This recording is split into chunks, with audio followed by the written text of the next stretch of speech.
Komisi Pemberantasan Korupsi menyebut pertanggungjawaban pidana dugaan korupsi Lukas NMB sudah berakhir setelah mantan gubernur Papua itu dinyatakan meninggal dunia pada Selasa 26 Desember 2023 kemarin.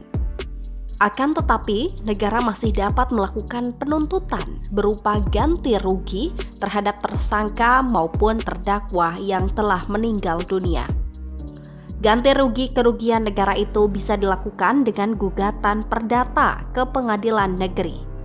Untuk menuntut kerugian negara melalui proses gugatan dalam hukum perdata, KPK harus terlebih dahulu menyerahkan seluruh berkas perkara Lukas NMB kepada kejaksaan.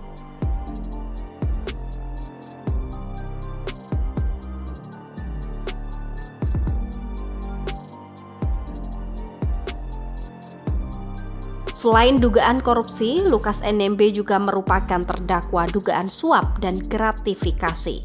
Ia telah diputus bersalah oleh Pengadilan Tipikor Pengadilan Negeri Jakarta Pusat dan Pengadilan Tinggi DKI Jakarta.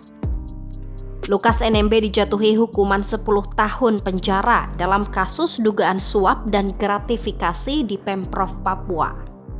Adapun putusan ini diketuk pada Kamis 6 Desember 2023 oleh Majelis Hakim yang dipimpin oleh Hakim Tinggi Heri Swantoro dengan anggota Hakim Tinggi Anton R. Saragih dan Brotma Maya Marbun.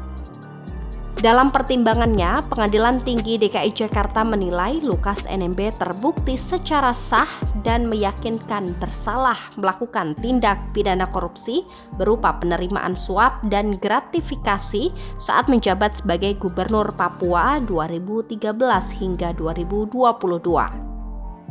Selain pidana badan, Lukas NMB juga dijatuhi pidana denda sebesar 1 miliar rupiah subsidiar 4 bulan kurungan. Tak hanya itu, ex-gubernur Papua ini juga dijatuhi pidana pengganti sebesar 47,8 miliar rupiah subsidiar 5 tahun penjara. Di tingkat sebelumnya, Lukas NMB dijatuhi hukuman 8 tahun penjara dan denda 500 juta rupiah subsidiar 4 bulan penjara oleh Pengadilan Tipikor Jakarta. Putusan ini lebih rendah dibandingkan tuntutan jaksa KPK yang meminta majelis hakim menjatuhkan hukuman terhadap Lukas NMB dengan pidana penjara selama 10 tahun dan 6 bulan.